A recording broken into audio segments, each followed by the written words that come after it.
जय हिंद। आज के इस क्लास में हम महाजनपद काल के बारे में पढ़ेंगे। तो देखिए, बिंदुसार का संबंध किस वंश से था? तो बिंदुसार जो था वो हर्यक वंश का था। हर्यक वंश से जो है बिंदुसार का संबंध था। और इसके बाद फिर हर्यक वंश के किस शासक को कुणिक कहा जाता था? तो जो अजातशत्रु था, अजातशत्रु को जो है हर्यक वंश का कुणिक शासक कहा जाता था। किस शासक ने गंगा व सोन नदियों पर पाटलिपुत्र नामक नगर बसाया? अब पाटलिपुत्र क्या है? जो आधुनिक पटना है, आधुनिक पटना। यही अब पटना जो है पाटलिपुत्र के नाम से जाना जाता था। इसका पहला नाम, पुराना नाम जो है पाटलिपुत्र है। और यह जो है बिहार राज्य में पड़ता है।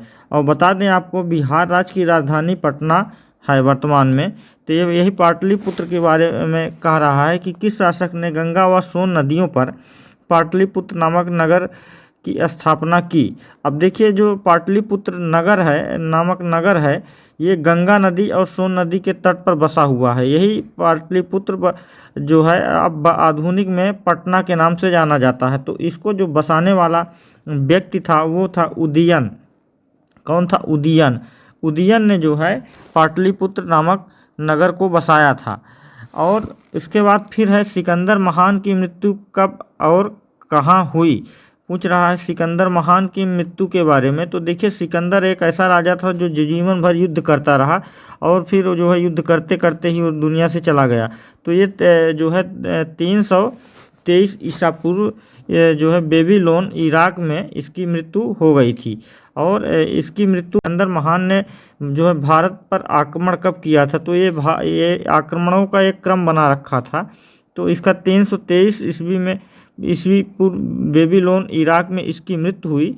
और सिकंदर महान ने भारत पर जब आक्रमण कब किया? तो इसने भारत पर जो है 326 ईस्वी पूर्व आक्रमण किया था। सिकंदर का जो मुख्य युद्ध था वो किस नाम से जाना जाता है? तो सिकंदर का जो मुख्य युद्ध था, मतलब इसका जो प्रमुख युद्ध था, वो जो है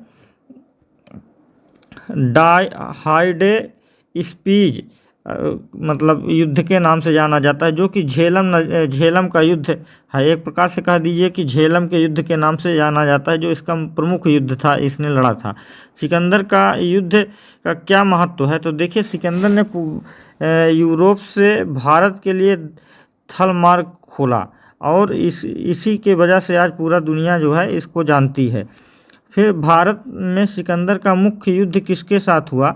तो भारत में आकर के जो इसने युद्ध लड़ा प्रमुख रूप से, तो वो पोरस के साथ इसने युद्ध लड़ा था।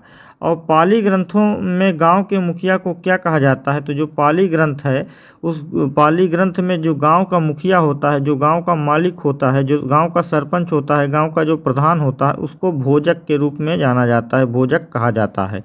अब उज्जैन का प्राचीन नाम क्या था? तो उज्जैन जो आधुनिक शहर है, ये आधुनिक शहर उज्जैन मध्य प्रदेश में है। कहाँ पर? मध्य प्रदेश में पड़ता है। और इस शहर का जो प्राचीन नाम पूछ रहा है, तो प्राचीन नाम इसका जो था वो अवंतिका था। अवंतिका के नाम से यह उज्जैन शहर जाना जाता था। नंद वंश का संस्थापक कौन था? तो देखिए, जो नंद वंश का संस्थापक था वो महापद्म नंद था। नंद वंश का संस्थापक महापद्म नंद था। और प्राचीन भारत में पहली विदेशी आक्रमण किसके द्वारा किया गया था? तो ईरानियों के द्वारा जो है विदेशी आक्रमण सबसे पहला आक्रमण जो है प्राचीन भारत में ईरानियों के द्वारा किया गया था। मगध की राजधानी कौन सी थी? तो मगध की जो राजधानी थी वो गिरिद्राज थी, राजगृह। और राजगृह जो है आपको बता दें, आधुनिक बिहार में ये राजगृह है। राजगृह एक जिला है जो कि बिहार में पड़ता है। अब किस शासक ने सर्वप्रथम पाटलिपुत्र को अपनी राजधानी बनाया था? अब देखिए, बसाने वाला भी उदयन था और राजधानी बनाने वाला भी उदयन था। तो उदयन ने जो है पाटलिपुत्र को अपनी राजधानी बनाया था। पाटलिपुत्र मतलब पटना। 16 जनपदों की सूची किस बौद्ध ग्रंथ में है? तो ये अंगुत्तर निकाय में जो है 16 जनपदों की सूची है। अब ये 16 जनपद कौन से हैं? काशी, कौशल, अंग, मगध, अवंती, ये जो इस तरह से 16 जनपद हैं, ये इनका क्रम है इस तरह से। तो ये अंगुत्तर निकाय में इसके बारे में लिखा गया है। फिर मगध का कौन सा शासक सिकंदर का समकालीन था? तो घनानंद जो था वो मगध का शासक जो था उसके समकालीन था। मगध का जो शासक सिकंदर था उसके ये समकालीन था। प्रथम ईरानी शासक जिसने भारत के कुछ भाग को अपने अधीन कर लिया था वह कौन था? तो ये डेरियस था। क्या था? डेरियस था। नंद वंश का अंतिम सम्राट कौन था? तो जो देखिए नंद वंश का जो अंतिम सम्राट था वो घनानंद था। कौन था? धनानंद था। फिर भारत में मुद्रा का प्रचलन कब हुआ? तो भारत में मुद्रा का जो प्रचलन हुआ वो 600 ईस्वी पूर्व में हुआ। किस शासक ने अवंती को जीतकर मगध का हिस्सा बना लिया? तो शिशुनाग ने ऐसा किया था। तो ये आपके रहे कुछ महत्वपूर्ण प्रश्न जो आपके लिए काफ़ी इम्पॉर्टेंट हैं।